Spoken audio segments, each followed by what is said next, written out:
Todo en orden, entonces ha llegado el buenas tardes correspondiente a este episodio 71 de la Caja de Pandora, de nuestra programación central relativa a ese espacio que está entre el día lunes y los días jueves. Carlos Guillermo Senra, su servidor, Educación Integral, Investigación Integral y Prensa Alternativa, Educación Humana, sei.com. Vamos a la historia de los banners correspondientes. Y bueno, a comenzar el segundo capítulo de esta aventura que trata de un método, una escuela y un libro creados por allí en principio por 2014 con los sucesivos agregados, correcciones, amplificaciones y mucho más. ¿Qué es lo que se vendrá en la próxima hora? Nada menos que Ramón Freire, luego ahí de aquella situación de hace un par de meses, que don Ramón nos desapareciera unos momentos antes de esperarlo ahí con Luis y debiéramos emprender ahí una improvisada tertulia de preguntas y respuestas. Pero bueno, ya estamos dentro del camino y a qué vamos a apuntar en este segundo capítulo de EHCI o Educación Humana Coaching Integral, tal cual hacemos en los demás relativos programas que constituyen una serie, a tomarnos de la puntita del último punto de la clase anterior y hacer un pequeño repaso. Ay, que me estoy viendo con una cosita de sincronismo y no es momento precisamente iniciar la transmisión para estar tocando demasiado. Bueno, esperemos que se vaya reacomodando, que sea una ilusión personal. Habíamos dejado allí por el año 1988, lo que por mi parte fue la primera cuestión así que me conmocionara relacionado con el ambiente de aquel entonces de una incipiente pero explosiva expansión de lo que se dio en llamar, y aún se sigue hablando de este término, nueva era. Entonces, les hablamos de un señor llamado Pedro Romaniuk, un personaje rico, complejo, contradictorio e increíble, a quien conocí en persona, a quien vi en persona una sola vez, fue conocerlo y no volver a tener oportunidad de cruzarlo. Este buen señor tenía, al menos por aquellos años de 1991, un lugar muy grande en una zona, digamos, si se quiere, de campo, a las afueras de la ciudad de Buenos Aires. No recuerdo exactamente el nombre, pero no estaba demasiado lejos de allí. Recuerdo que con un amigo, mexicano él, tal cual hay varios amigos de las llaves de la Caja de Pandora, mi estimado Pedro Dabdub, por aquel entonces compañero de la licenciatura en música de la Universidad Católica Argentina.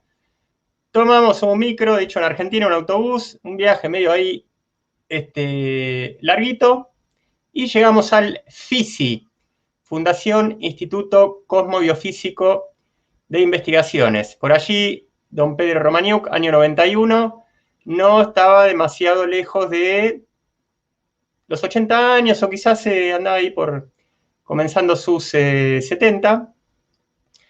¿Qué era lo que había en el FISI? Bueno, yo voy a redoblar la apuesta. ¿Qué es lo que no había ahí?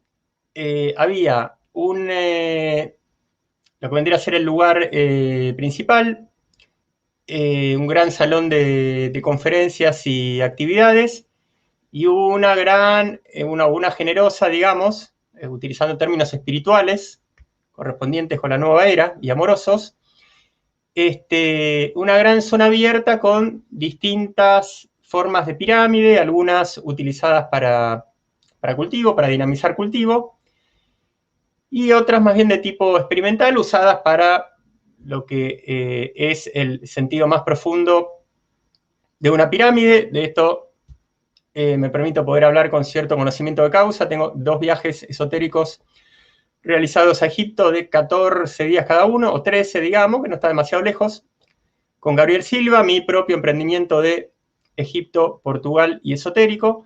Entonces, la finalidad más profunda de una pirámide es la de ser un acumulador doble, un acumulador que toma tanto energía telúrica como energía cósmica, y ahí, en esa misteriosa alquimia, se producen auténticas curiosidades. Entre otras cosas, la posibilidad de utilizar este aparato increíble como un enorme generador de energía, traducible a todos tipos de energía según lo que uno haga de ello, y a la vez con impresionantes efectos terapéuticos.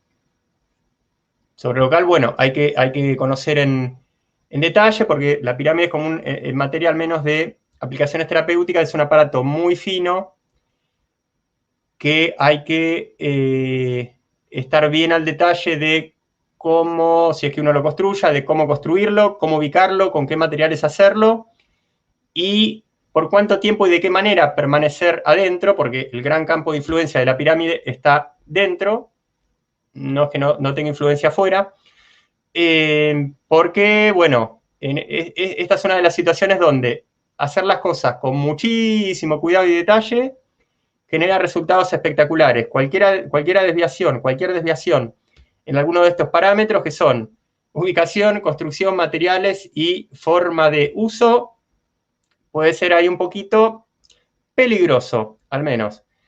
Y bueno, ¿qué hacía don Pedro ahí? Esto era, hablando de emprendimiento, un gran emprendimiento personal, educativo, experimental. Pedro también era escritor y había publicado libros relacionados con algo que vamos a tratar en profundidad y en todas las profundidades de la profundidad con don Ramón Freire, que era esta potencia que tiene un país llamado Argentina. Se puede quizás extender un poquito la cosa, pero no demasiado, porque esa zona mágica que ya estuviera ahí en algún mito centenario con un personaje llamado Parsifal, y también citado en principio por ahí hasta en el Mahabharata, una de las escrituras védicas, de las escrituras sagradas más antiguas, al menos post-Atlante, y refieren a,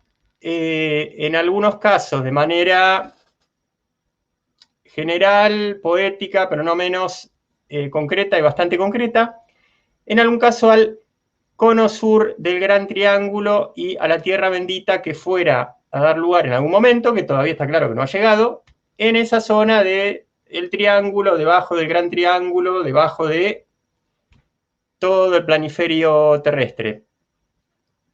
Más abajo también hay cosas que son una enorme masa polar llamada Antártida, y que eso también tiene su historia particular, y donde siguen pasando cosas bastante curiosas al día de la fecha, de las que, bueno, más bien ya nos explayamos en algún otro programa, ya sea en clases de Carlos o en entrevistas. Mañana nuevamente está don Pablo Adolfo Santa Cruz de la Vega, que bastante sabe de estos temas.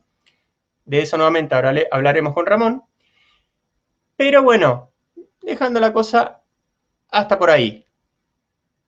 Obra de Pedro Romaniuk, absolutamente orientada a estos temas. Argentina, tierra bendita, pero alguna otra más. Argentina, faro de luz en el mundo. Y bueno, por ahí andamos. La clase pasada les había contado que Pedro, en principio, había sido aviador y tenía una historia increíble con esa cuestión, porque si no fue el aviador profesional más joven de la historia argentina, anduvo por ahí, al punto que luego de él insistirle bastante y llenarlo de cartas a quien era un jefe de aviación militar en Argentina en su juventud, o en su adolescencia, la adolescencia de don Pedro, este señor un día lo hizo ir a buscar con un coche oficial, lo llevó al despacho, lo sentó y le dijo: nene, me tenés podrido, vos, ¿qué querés? Dice: quiero ser aviador, quiero ser aviador, quiero ser aviador. Le dijeron, mirá, sos un poco niño para ser aviador, porque en ese momento exacto creo que hasta era preadolescente, ni siquiera adolescente.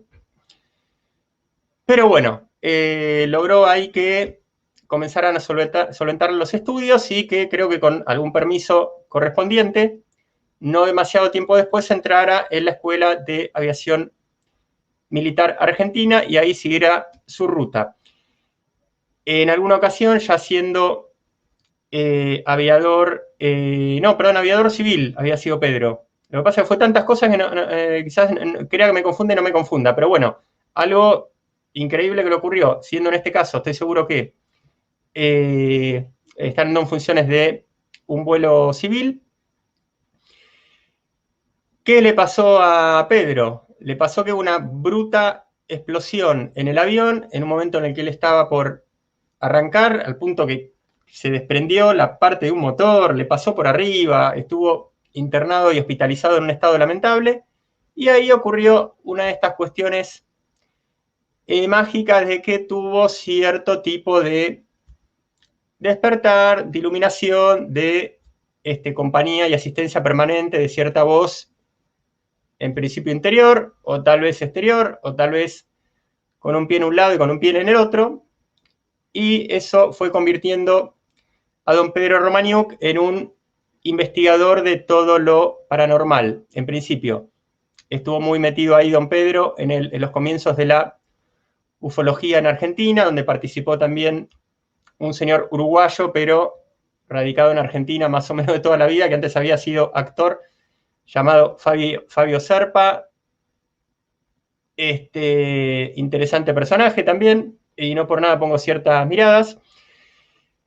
Y bueno, en definitiva, 16 años, no sabíamos demasiado del tema, estábamos por empezar un camino al año siguiente, en 1990, con casi 16 años durante todo ese año 90, donde vivimos más o menos de unas 3, 4, 5 vidas, pues no dejamos cosa por hacer lo relativo a este mundo fulgurante de la nueva era, al menos por aquel entonces en Argentina. Ese programa de Pedro que les referí la otra vez, él como invitado en algo llamado El Pueblo Quiere Saber, con dos conocidos conductores del momento, y como eran los programas con panelistas en esa época, que en ese caso era un panel circular, se despachó ahí hablando mucho de esta historia del Cerro Uritorco, sobre lo cual tengo una clase, que es un tema más que atrapante, y además si uno va al Cerro Uritorco, tal cual fue mi experiencia varias veces, percibe que si bien no todo lo que se dice quizás se corresponda con lo que uno vive allí, que es un lugar más que especial.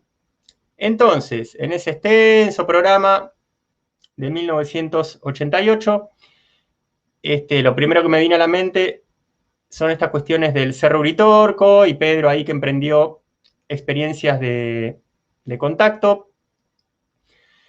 ¿Y de qué otras cuestiones hablaba? Bueno, de cuestiones de lo que ahora estamos llamando sinarquía, del poder mundial, por supuesto que de una manera crítica. ¿Quiénes estaban en ese momento? Bueno, no había señores llamados Biden o Bidet, como me gusta decirle a mí, ni señor Putin, ni señor Sánchez, ni señor Maricón o Maricrón o Macron, ni señor Xi Jinping. Había básicamente dos personajes, porque ahí estaba muy fuerte, muy patente lo de capitalismo, comunismo, Estados Unidos, Unión Soviética para aquel entonces. Entonces, señor Reagan en Estados Unidos, señor Gorbachev en Rusia. Y me acuerdo, ¿qué otra cosa decía Pedro en ese momento? Ah, bueno, que en el último acuerdo de paz que habían hecho estos señores, Reagan y Gorbachev, habían resuelto reducir las cabezas nucleares a no sé cuánto. Y Romaniuk decía, ¿pero qué acuerdo de paz es eso? O más o menos hablaba en ese tono y con esas palabras, que era muy divertido Romaniuk cuando se enojaba, porque pasaba de hablar mucho del amor a ponerse rojo como como un tomate, digamos, un tomate rojo, bien rojo.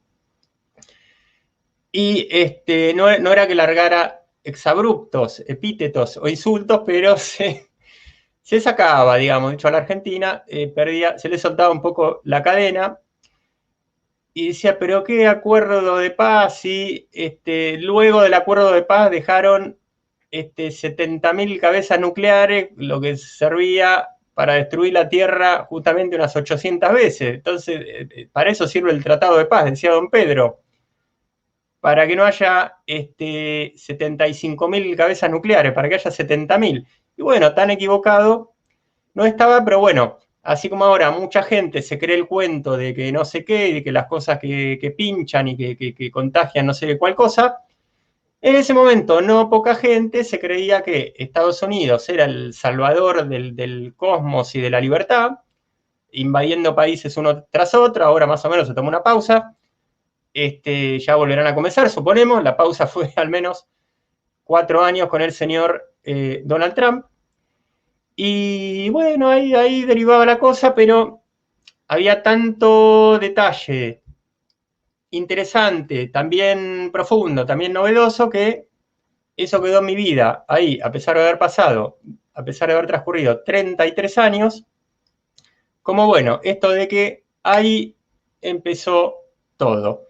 Y alguna vez usó esa frase, esa noche comenzó todo, un personaje que pasó por la Tierra, gracias a Dios, ahí por Alemania, y que un día, siendo adolescente, o más bien una noche, fue ahí con su amigo de juventud a una ópera, y en la ópera tuvo ahí una profunda conmoción de tipo iniciática, que luego ya en el poder, en el merecido poder que tantos años le llevó, unos 14, conseguir, algún día acordándose de eso, dijo, esa noche empezó todo. Y estamos igual, a 33 años. Entonces es cuestión de continuar y podemos aplicar, no hay nadie que lo impida, un criterio, digamos, posmoderno, ahí pasando de pasado a futuro, de futuro a pasado, de futuro a presente, de pasado a presente, y no sé qué otra combinación más me esté faltando. Entonces, ya me conocen, mi agua de mar diluida, una breve visita por nuestro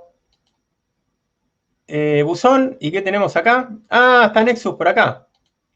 ¿Qué está diciendo el compañero? Y ahora creéis que será Argentina. Parece que Nexus no cree que Argentina va a ser la nueva historia de la humanidad en algún momento. ¿Querés que te dé fecha, Nexus? Desde dentro de 5 minutos, que lo veo complicado, pero viste, hay que ser justo en los términos y decir, esto no es probable, pero no es posible, no me acuerdo cuál es una cosa que la otra, pero de hecho puede ser. ¿Cuándo termina, o mejor dicho, cuándo se produce el verdadero cambio de energías? Porque ahora estamos en una superposición, en una imbricación entre cola de una era y la cabeza que sale del parto de la otra, y eso genera lo que genera el encuentro de energías de distinta frecuencia, que son las anomalías. Entonces la cosa ahí se va a aplanar medio para el 2053. Eso no quita que, en teoría, poco posible, pero en teoría, justamente, teóricamente, valga la redundancia, probable, en 5 minutos pase algo y que despierte Argentum y que el bastón de mando esté donde tenga que estar. La potencia no anda en ese hemisferio, hermano, anda en el hemisferio, claro. Vamos a ver, Nexus, pero todo está girando y va a haber un golpecito ahí un poquito fuerte que todavía no ocurrió, en algo técnicamente llamado el punto vernal cinemático. Fíjense de lo que me estoy acordando. Una de las conferencias de astrología ahí de mi adolescencia, del astrólogo José Dulce, que todo el tiempo decía en el cual. Tenía esa muletilla que está muy mal aplicada porque vos podés decir en el cual más o menos cuando corresponde. Pero si decís, me pica el pelo, y después decís, en el cual, me duele esto, en el cual, como veníamos diciendo, en el cual, no está demasiado mal, pero bueno, José Dulce, que era muy buen tipo y tenía cara de simpático, por algo tenía el apellido de Dulce, aquel astrólogo argentino de la gloriosa vanguardia teosófica de mi adolescencia, decía todo el tiempo en el cual, y también dijo en el cual, después de explicar aquello del punto vernal cinemático, y Nexus cuando gira el punto vernal cinemático, ahí es como que se inclina todo, el pescado está vendido ya. Y Nexus son puntos perceptivos. A ver, parece que hoy está viendo comentarios interesantes. En realidad, lo interesante sería que hagan preguntas, porque comentarios quiere decir que están hablando entre ustedes y que las clases se la pasan por el espíritu. Si lo hagan antes de la expresión, sí que eran bombas, si no eran truenos. Muy interesante esto. Hola, Sandy. Hola, cariño. Cuidado la ortografía ahí. Gracias por estar, Sandy. Por supuesto. Acá están soñando con bombas, están todos de la cabeza. ¿Qué está diciendo este? Ah, que tienen un vendaval. Claro, ustedes tienen un vendaval. Ah, ahora entiendo. Ahora entiendo. No, Nexus es al revés. Es al revés. Ahí empezamos hasta las típicas patadas con Nexus. Percepción es mejor que información. Entonces, bueno, continuamos. Vamos a hacer entonces un salto posmoderno, por ejemplo, al año 2019. ¿Qué pasó en el año 2019? Bueno, esta clase está dentro de, nuevamente, los límites de desplegar lo que es un método, escuela, libro y protocolos de algo llamado Educación Humana Coaching Integral. Creación de Carlos, que, como explicara la clase pasada, fue toda una bajada de lo que estaba hasta ese momento en potencia, pero que no se había materializado en contenidos concretos y cuyo disparador para que esto se produzca, en realidad hubo más de uno, pero hubo uno esencial, se había producido en ese 2014, donde haciendo un positivo curso de respiración cría en el arte de vivir, aquel ámbito del señor hindú Ravi Shankar. Estábamos un día sentados ahí en una suerte de espacio de preguntas y respuestas, tal cual hacemos en la caja de Pandora, y era impresionante las pavadas que preguntaba la gente, y no menos impresionante como la niña instructora se tomaba en serio esas pavadas. Entonces uno dijo ahí, yo no puedo creer qué estoy haciendo acá, cómo puede ser que gente que ande por la mitad de la vida, un poco más, un poco menos, algunos más que un poco más, estén preguntando estas estupideces. Entonces, a ver, yo podría estar en el lugar de esa niña y tener respuestas mejores, y quizás antes de dar respuestas mejores decirle a la gente cómo puede ser que haya vivido más o menos 35, 40, 45, 50 años para estar preguntando estas pavadas, pero no puede ser. Ahí Gurdjieff, que tenía muchas frases contundentes, a veces decía una que ya comenté en otra oportunidad, decía, vos querés reventar como un perro, no podés vivir de una manera mejor, porque puede ser que le estés pasando bien, pero si vivís de otra manera, que no sea como un animal sensorial, cuando se termine este capítulo, van a venir otro, y cada uno de los que venga puede llegar a ser mejor. Te vas a ir sorprendiendo por lo positivo cada vez más, pero si vivís como un animal sensorial, te podrá divertir mucho ahora, pero se cierra este capítulo y se te puede cerrar para siempre. O es más, podés tener alguna leve inercia, pero va a ser una inercia en bajada, porque recuerden, dos principios de permanencia, alma y espíritu, y al espíritu hay que ganárselo y al alma también. Sobre todo hay que ganarse, que sale más caro, que es el de entrar en ese juego de lo que nunca nació y de lo que nunca murió. Y al alma, que está un poquito por debajo, pero que no es menos cosa, el primer principio de permanencia y de individualidad transpersonal, estamos dentro de lo que nace y puede ser inmortal, son reglas inferiores, pero está en un nivel superior al de la existencia semi-animal con cara de humano. Entonces, escúchame, aunque te cueste un poquito más, haz el esfuerzo porque después vas a ser recompensado con la inmortalidad o con la eternidad, que es un poquito mejor. Si no, perro, cementerio de perro y el alma que se diluye por ahí. Confíen en esto porque es así y elijan por ahí una vida un poquito más esforzada, pero que tenga un poco más de sentido. Quizás en un principio es como que parece que no, porque ocurre, como no tenemos todo a favor, sino en este plano todo más bien un poquito en contra, que en cuanto uno empieza a arrancar, luego de haber medianamente despertado, empieza a tener contraataque de adentro, de afuera, del medio, de arriba, de abajo, del costado y de manera tangencial también. Pero esas son las reglas de juego. Lo que más cuesta es justamente arrancar, pero vale definidamente la pena. Entonces, le dije, le propongo un salto postmoderno al 2019. ¿Qué pasó en el 2019? Bueno, pasó que Educación Humana Coaching Integral tenía 5 años, que ese año se me dio empezar a desplegar una actividad de coaching profesional muy interesante, que algunas veces había realizado, pero de manera por ahí más, ¿cómo podría decir?, más unilateral. Digamos, un tiempo antes yo había hecho coaching universitario, recuerdo que había ayudado a una alumna a recibirse, había sido asistente de una psicóloga a la cual le ayudaba a corregir artículos, con los cuales ella luego iba a hacer un libro.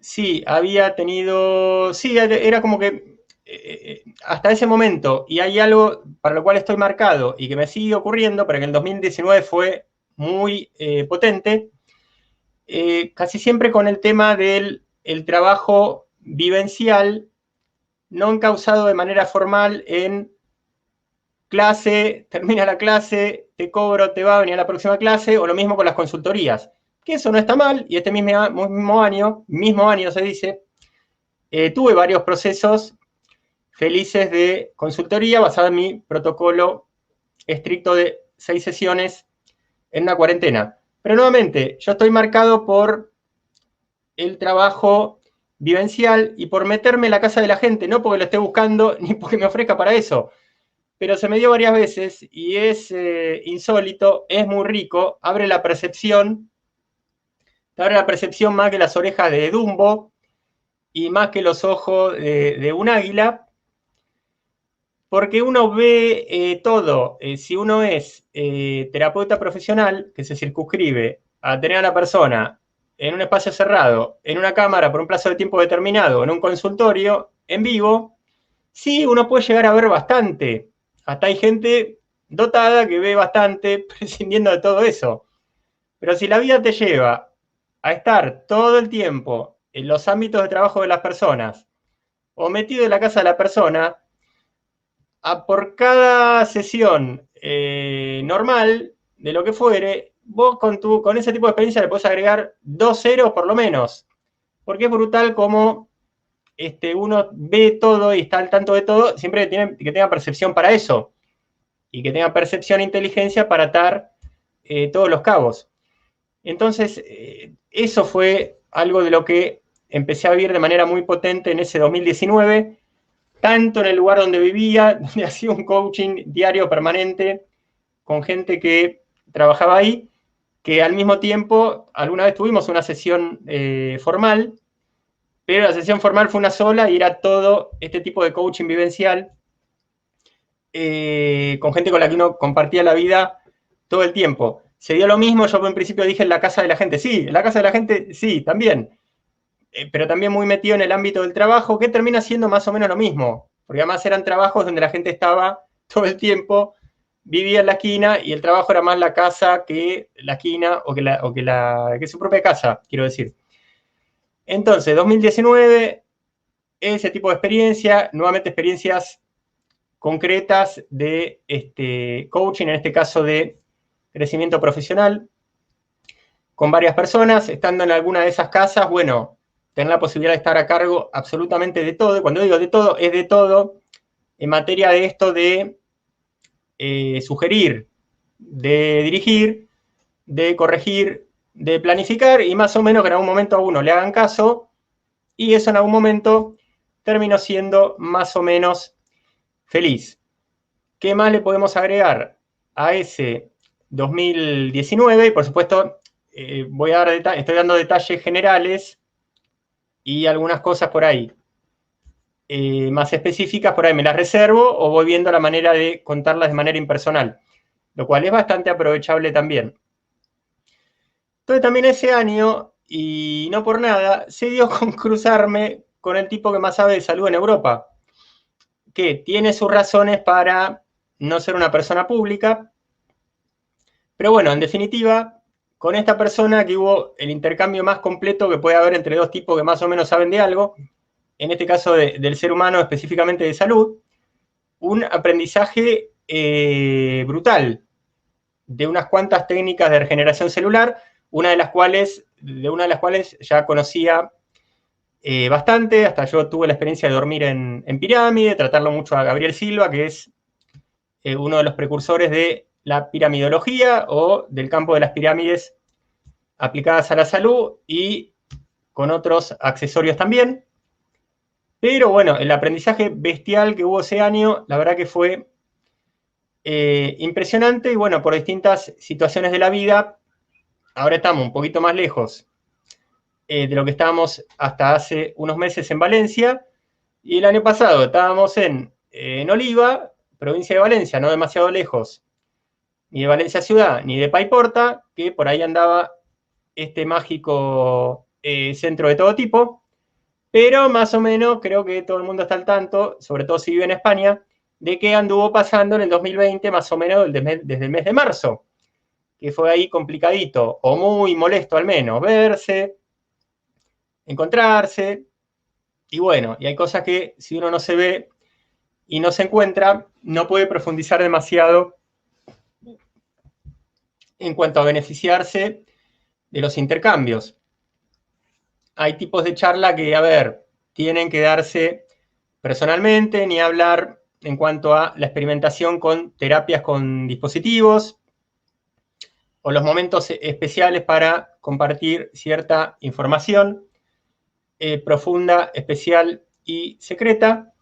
Y bueno, hubo más accesorios en ese año que hicieron que la percepción pegara un salto alto, pero a pesar de eso, primera bajada conceptual, libro del 2014, y bueno, una extensa reformulación en 2017, yo tengo el libro acá al lado y no tendría muchas cosas para tocar. Sí, por ahí, y esto no recuerdo si lo dijo en la primera clase o en alguna otra, sería más cuidadoso en cuanto a gente que yo cito, recomiendo para algún aspecto, presentar el cuadro completo de la persona, porque eso es, hasta diríamos, justo e imprescindible, cuando una persona que uno está recomendando o citando, si al mismo tiempo esa persona tiene o una contradicción fuerte o algún error fuerte, que eso nos lleve a la confusión de que uno está hablando bien de alguien tomándolo como referencia completa. Y justamente hay que ser bastante cuidadoso con eso, de la misma manera que hay que ser justo y no por algo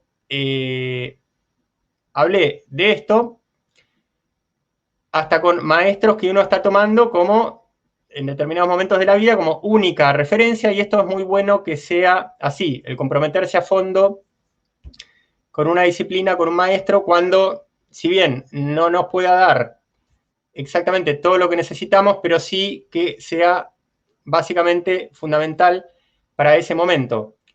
Entonces, ¿en qué dos extremos no hay que caer? En tomar disciplina, maestro o también libro, que un libro no es una cosa menor, si tiene cierto valor, sin caer justamente en los extremos de poner eso ahí en las alturas de la eternidad, y tampoco por el lado de lo crítico, de lo hipercrítico, ser injusto con a la misma persona que tenga o huecos o algún vacío o alguna contradicción, dejarla a la persona justamente con saldo negativo cuando no es lo que se merece.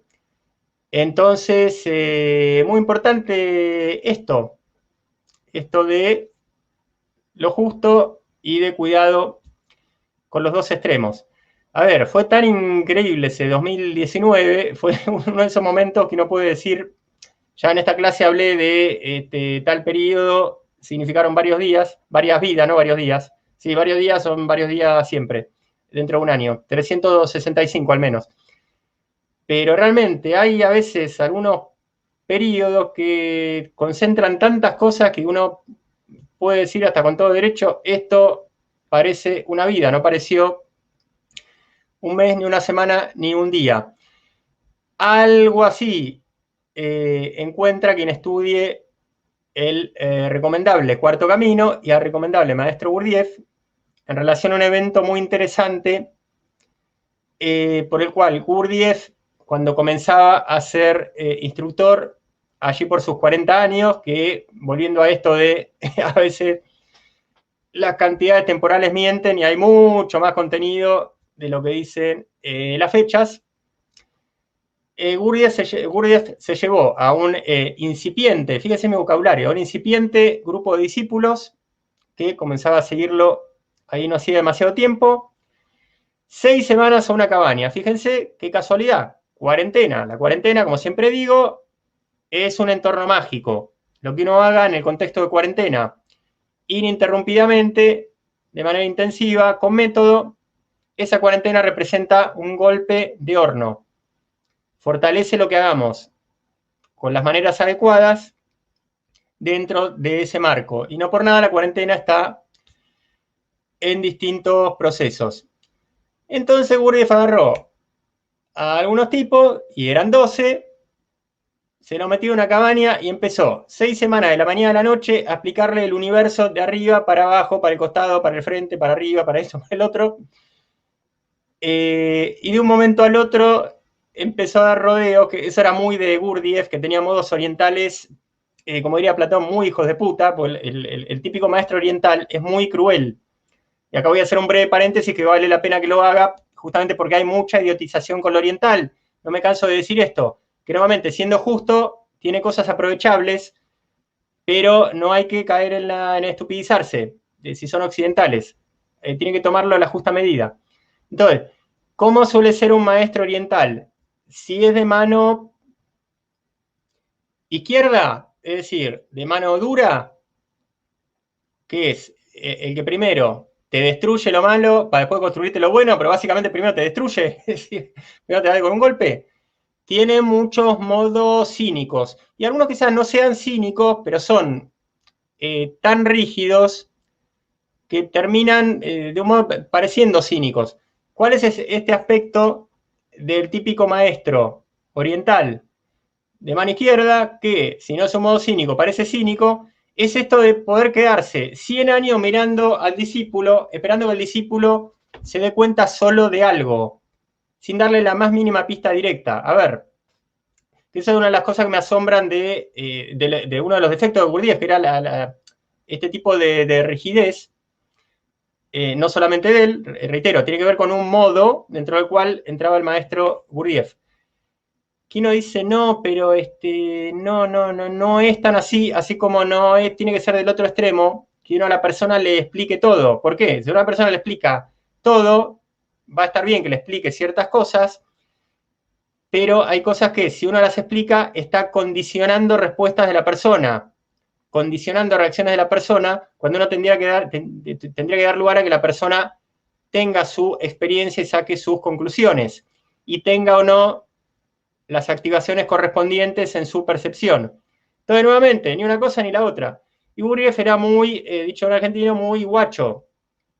Era todo esto de, no, te tenés que dar cuenta solo, pero yo dije, sí, quedarse sentado mirándolo. No, pero no era solamente eso. Era creando condiciones muy duras, creando a veces, adentro de la misma escuela de Gurdjieff, que tenía parte de internado, creando shock emocionales entre las personas, a veces bastante duros, y era yo te miro, vos te tenés que dar cuenta de tal cosa. No, no, pero él no verbalizaba eso, lo decía eso para adentro. Y bueno, eso no, a mí me parece cruel. Me parece cruel. Digamos, si algún tipo la pesca rápido, está bien, pero eso yo no le veo demasiado sentido.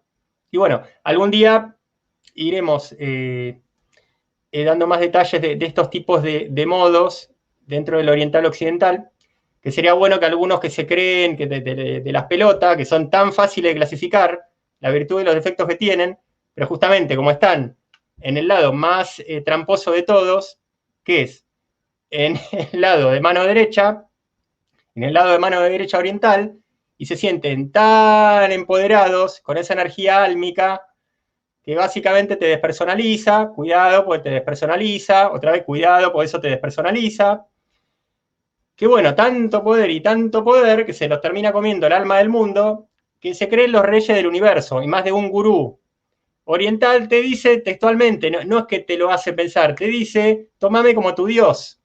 Pues tan hechos mierda que, en parte, nuevamente, siendo justo, tienen cierto poder positivo, pero están tan comidos por un arquetipo que ya directamente, si no te dicen soy Dios, te dicen, mirá, tomame como Dios que te va a hacer bien, y más o menos te lo están diciendo.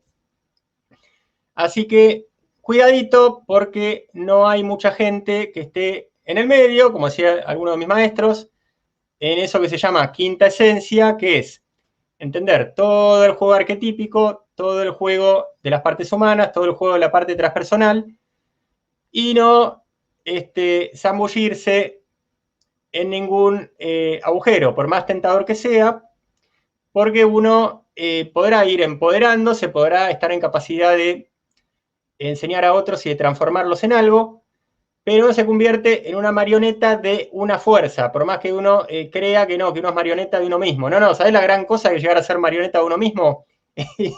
Pero bueno, nuevamente, lo terrible es que más de uno se lo cree, y el que más se lo cree es el más peligroso, porque es el que está en ese arquetipo amoroso, que es el que la gente más se come, porque la gente más se fascina cuando debiera ser exactamente al revés, cuando debiera ser exactamente al revés, porque la humanidad necesita mucho más mano de poder que mano de amor.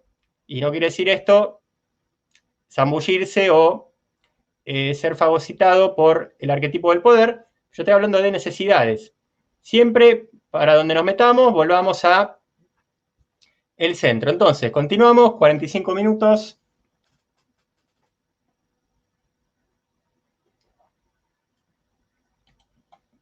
A ver.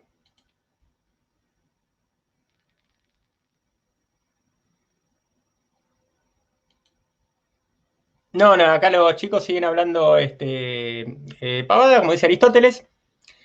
Entonces, 2019, ¿qué año de aquellos? Que hasta empieza con un fuerte evento personal por el cual uno se queda viviendo solo, al principio no entendiendo demasiado qué hacer, a dónde estaba, cómo se llamaban y cosas por el estilo. Y bueno, y en ese momento, que en mi caso no lo pensé, pero podría haberse enfilado todo como para que la vida me volviese a Argentina. Sin embargo, un grupito de gente ahí que aparece, curiosamente, pocos días antes de un fuerte cambio de vida y bastante traumático, toda mi vida giró durante el 2019 y un poquito después en torno a ese grupo de gente dentro del cual estaba el tipo que más sabe de salud clínica en Europa por años luz. Y bueno, beneficiarios de él están también, por supuesto, que hay merecidos de aprovecharlo. En algún momento yo tiro cosas relativas a todo ese aprendizaje, pero lamentablemente hay cosas tan delicadas en cuanto a que no se puede ser muy explícito, salvo que uno tenga una gran confianza por alguien, que sepa que esa información la va a aprovechar, no la va a ventilar como un estúpido, y por supuesto que no va a entrar a jugar en contra de estas cosas, que bueno, uno puede terminar dando eso a los demás en muy pocas posibilidades, no porque sea eso lo que uno quiera.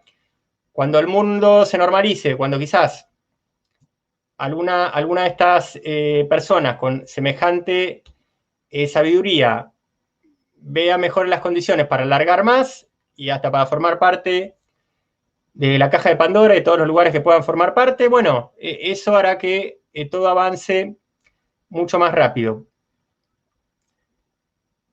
Entonces, acá estamos. Ah, mire, estamos ahí por 100 pares de ojitos. Cerramos año 2019 y volvemos para atrás. ¿Hacia dónde vamos a volver para atrás? Algo que en realidad tenía pensado plantearles como presentación de esta clase, que es lo siguiente. Ayer fue un día especial. ¿Por qué? Yo siempre hablo de, para que lo tengan en cuenta, para ustedes mismos, de esto que son las cuestiones, tanto de tipo activador como aquellas cuestiones que, si bien no activan determinada percepción, hacen que uno resignifique cosas que vivió y cosas que hizo. Y esto me quedó grabado de uno de mis maestros, él mismo, que tuvo que ver con esta anécdota de ayer.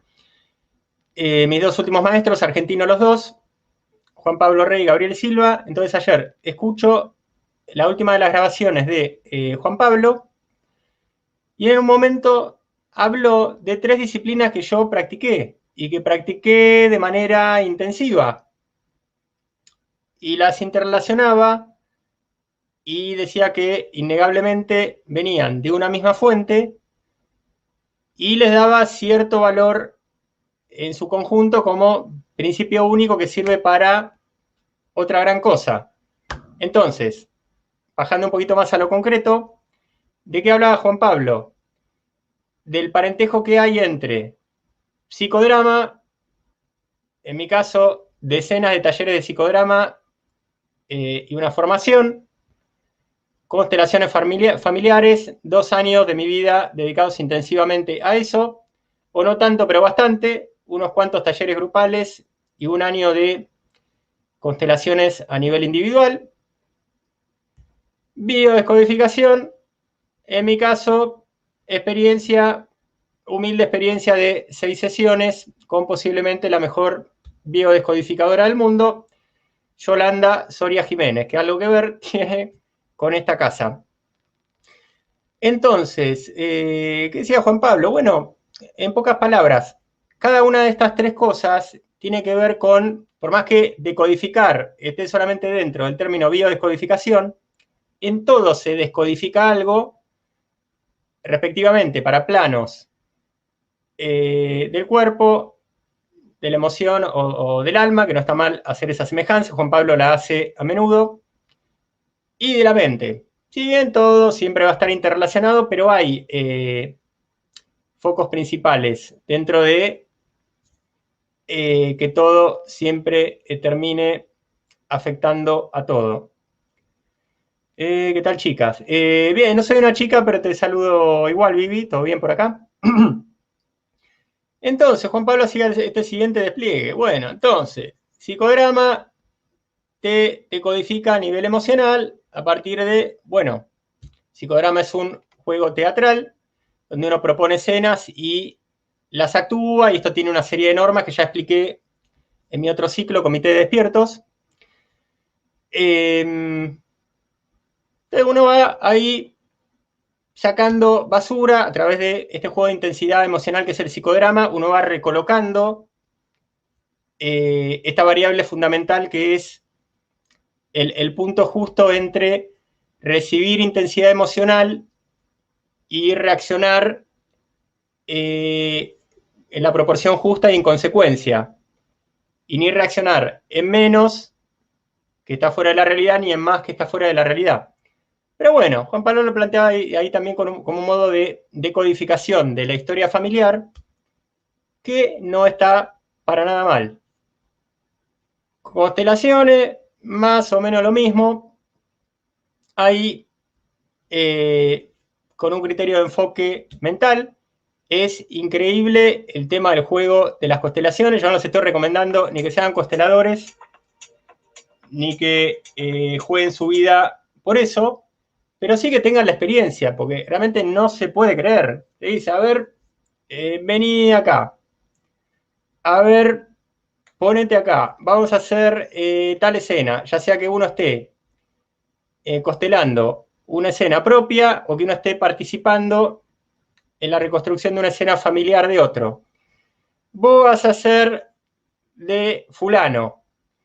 Y las constelaciones te dejan suelto y habrá distintos tipos de consteladores, que yo los tuve, pero hay un modo de dejar que las cosas fluyan que es movete como te surja y uno siempre se mueve como poseído por el personaje que está haciendo. O sea, es muy increíble. Es muy increíble y las constelaciones fueron más un descubrimiento que un método terapéutico, que una creación, digamos, de autor, realizado ahí por toda esa banda de terapeutas europeos muy interesados en ese momento por la terapia familiar, al mismo tiempo en Europa y en Estados Unidos, y cada tanto hablo de esto, porque es interesante, porque está bueno saber algo de eso. Entonces Hellinger y Sturzenberger y toda esa cosa, cuidado con Sturzenberger, que tiene la estrellita de 6 puntas, y se le va un poquito la mano por ese lado, pero bueno. Todo es muy impresionante. Y efectivamente, a ver, yo de las constelaciones puedo decir lo siguiente, que es recomendable como experiencia, o dicho de otra manera, que es una experiencia imperdible, porque si uno quiere saber qué es algo mágico, algo que ocurre, pero que uno no puede explicar y que tiene efectos e implicaciones bastante curiosas, es estar en una sesión de constelaciones.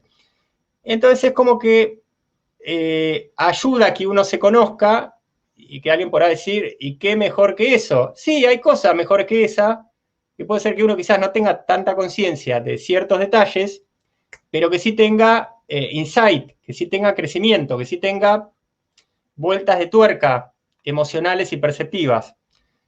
Pero bueno, en definitiva, conocerse hace bien y nuevamente resignifica cosas que tampoco no es una cosa menor. Resignificar quiere decir entender de otra manera lo que pasó. Y bueno, y la biodescodificación, el alcance más importante es que uno se desprograme de cuestiones que están en distinto tipo de instancias, ya sea lo que se llama transgeneracional o los programas que uno esté recibiendo ahí entre el momento de la incubación en los primeros 3 años o lo que estén un poquito después, proyecto sentido, toda esa terminología que a mí mucho no me gusta, a mí me gusta explicar más el concepto. Entonces Juan Pablo decía, cuando 3 tipos de cosas, que son 3 tipos de decodificaciones profundas, son realizadas por un ser humano, el ser humano está en condiciones plenas para tal cosa, que es para crear realidad, pero en el sentido más profundo de lo que es crear realidad. Entonces dije, mira vos, a veces uno por ahí se perdió en cosas que hizo en cuanto a que se olvidó de que las hizo, tiene incorporadas cosas que no es necesario estar todo el tiempo dándole gracias a algo, acordándose de algo, por ahí uno tiene incorporadas cosas o cambió gracias a eso, pero por ahí está bueno tener en clara la mejor de las resignificaciones para cosas que uno haya hecho, especialmente cuando eso pueda tener un sentido tan importante. Todo esto no solo me sirvió para esto, sino que además me está dando un punto de partida muy importante que a mí yo no me imaginaba que fuera para tanto. Lo dejamos ahí. ¿Por qué? Por 2 razones. Porque estamos terminando y porque se viene el maestro Ramón Freire. Yo me estoy viendo un pequeño problema con la sincronización en la imagen y por lo tanto, para empezar en punto con Ramón, antes quiero tomar un par de minutos para ir probando, salir, entrar de la plataforma o en todo caso reiniciar mi máquina. Entonces, esto ha sido todo por hoy con Educación Humana Coaching Integral, capítulo 2.